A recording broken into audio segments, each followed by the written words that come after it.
analogy of a unicorn. And you know, when I was thinking about you in particular, you have a choice. I mean, every day of your life, and I said this to you even last week, when you and I were talking about my sister. Yes, that's right. And I referred you to Susan. As you know, she was in an automobile accident here in Conroe. She had a fracture on her C1. Some tough experiences with some of the doctors, and some of the recovery was really rough on her. She spent a week in a regional hospital, and then maybe another 2 or 3 weeks in a facility for rehab. Right. Continued to have pain. She went to a traditional kind of pain management. I've been there before too, and in the traditional sense, you get an injection, Right. A cortisone or some sort of typical, you know, put this in your root nerve or in your shoulder and life is going to be just fine. Right. I've learned after a year and a half of that more traditional route, it really didn't help me. Yeah. Not to say it's not helpful for some people, but Sure. for me, it didn't work. And so with my sister in particular, the reason I even referred her to you, not only was it that I knew she was going to be in the right hands, Right. at such a critical time of her life. I mean, when you talk to people in pain, and specifically in pain management, people in pain have they have an empathy for a lot of others and the way that they feel. Yeah. And any pain in my world, if I hear anyone that has a degree of any sort of pain, I can instantly empathize what they're going through. You can relate, you understand it. Totally. Right. Number one, I give you credit because you share that empathy, and I know that you've had some pain issues as well. Right. But in your practice, you practice what you preach. So you kind of just live in the ability to have that empathy with patients. So back to my sister, Right. I knew that she was at a very critical crossroads with traditional doctors and just this really feeling hopeless. Yeah. She didn't have much of the desire at that point to she just was like, I'm done. I don't want to continue down this route. Yeah. And I kept on pressuring her to come see you. And it was interesting because she actually had to jump through hoops because of her traditional medical insurance. She had to get referrals. Oh, that's right. And then a referral to your PA, Yes. your physician's assistant, and she's like, I'm not gonna. Like, she almost got to the point where she didn't want to go forward with too it. much. Too Yeah, much. right. But I kept on telling her and encouraging her. She met with you, and she said that the things that impressed her about you, the practice, the folks from here, and I've witnessed this myself, and I've shared this about the staff, is that your staff represents is a reflection of you and the way that this business is run. Yeah. And you can have compassion and run a great business and be that unicorn. As I said, unicorns don't exist. Yeah. They do if you look for them hard enough, and obviously Right. you find it here. And what she mentioned to me, and I think even during our consultation one-on-one, right before I was supposed to have shots with you, I kind of just stopped the discussion about me for a moment, just to thank you for spending that time with Susan. And Right. what I noticed that she expressed was not only the time, the energy, but everyone was on the same page. Good. And when that happens at the organization level, something right is happening. And it might be hard to explain, but if the person that's at the top, that's making the day-to-day decisions with the name on the billboard, Right. is saying the same thing that the person that might be filling the coffee for the day, Yeah. it's a wow moment. And then you have clients, and I don't even look at myself as a patient, I almost look at it as a client. Right. But when you have a patient that shares the same feelings as other patients, and I've been referred here by another patient of yours as well. That's right. Thank God I met this guy, because I don't know where I would be. Yeah. Dealing with pain straight for my whole life, but more recently, specifically with my neck. Yeah. The progress and severity of the pain has been so bad where I haven't been able to function if it wasn't for the treatments that I've been having with you. Right, right.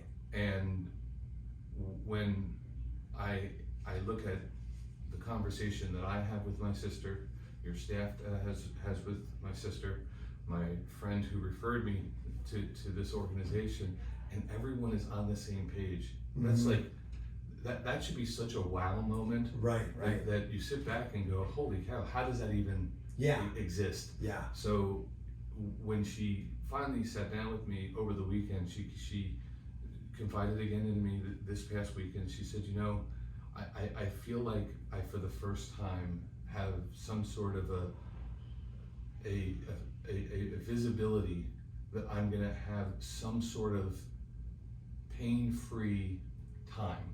She might, it may not be perfect, and if you ever deal with pain, Yeah.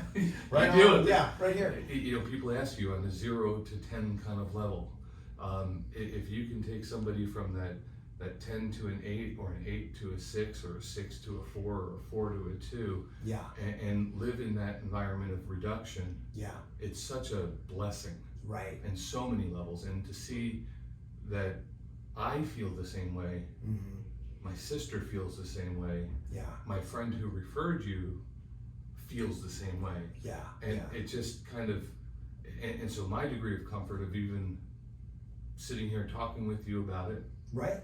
purely voluntarily. I mean, I've been saying this to you, I think, since the moment I met you. I'm like, Right. please just stay in the woodlands. And Yeah. matter of fact, I'm trying to convince my brother who lives in Charlotte, who has pain issues. Oh man. He's trying to figure it out himself, and I'm like, just please come to Texas. Come on and visit. That's right. Just meet him. Yeah. Just give him an hour of your time. Yeah. Right.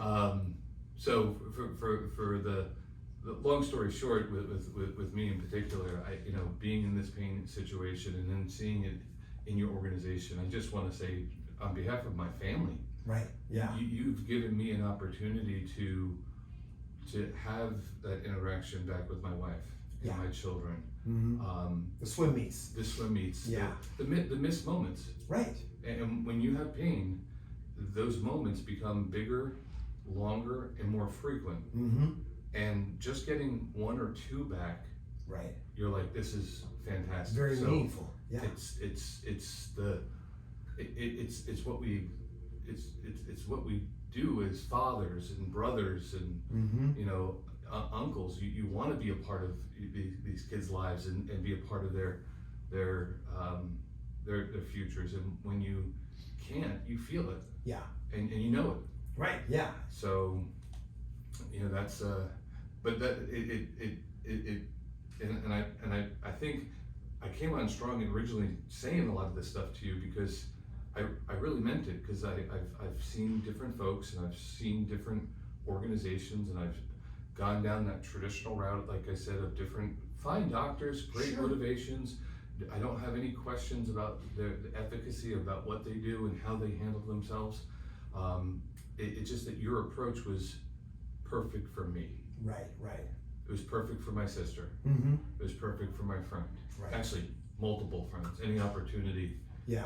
I being a financial planner, I get to see a lot of older folks that have pain. So Right. I'm always saying, go see Nash. Yeah. Well, I appreciate that. Absolutely. Yeah. Well, that's super encouraging for me to hear. And we've had these kind of talks before, and I've always warms my heart just to know, great. We've identified some of the needs. We've been able to kind of try to personalize it and customize what you need, and then maybe here's some things that haven't been tried or discussed. Let's talk about them, and then if if we're not getting the results we need to do, then let's not keep doing them. Let's do something different. And so, and you've been on board. We're a team, and so Absolutely. we're only as good as what the patient can communicate and then relate to us. And so, I always view it as a team effort. So that's great. Well, But it's a team effort that's your ability to facilitate it is unusual. Meaning your willingness, you're probably the first doctor relationship I've ever had in my 46 years of life that has been willing to sit, talk, and listen. Okay, right. Because it's easy to talk. Yeah. You're obviously very smart. You have accolades, you have degrees. Right. But the ability to listen and ingest and customize what's going on in my world. Right. And say, hey Patrick, I think this might be the better route, and then allow that feedback loop to exist. Yeah. Through your staff, through technology. Mm-hmm. You've leveraged all the different arenas where I feel like if I ever needed anything, Yeah. I could instantly, not instantly, but at least connect Right. in a meaningful way that would be important for me. Yeah. And that doesn't happen too often. Right. Actually, again, the unicorn. Yeah. Not to call you a unicorn, Dr. Nash, Hey, well, I'll take that as a compliment. take it as a compliment. Yeah, absolutely. Yeah, that's great. Oh, that's awesome. Well, thank you so much. That's very meaningful to me, and just that's what kind of gives me the boost. Like, okay, we're making impacts. We're working together, and you're exactly right. Like listening. I mean, that is I hear about some patients' experiences with a clinician, and they just aren't able to really express. It's kind of like, well, we talked about it a little bit, but then it's kind of we got to do the next visit, or we'll talk about it the next time. And so sometimes I run a little behind, but but then we make sure that each patient gets their time, and that's the reason why it's like, well, there's another piece of the story, because most time patients have the answers.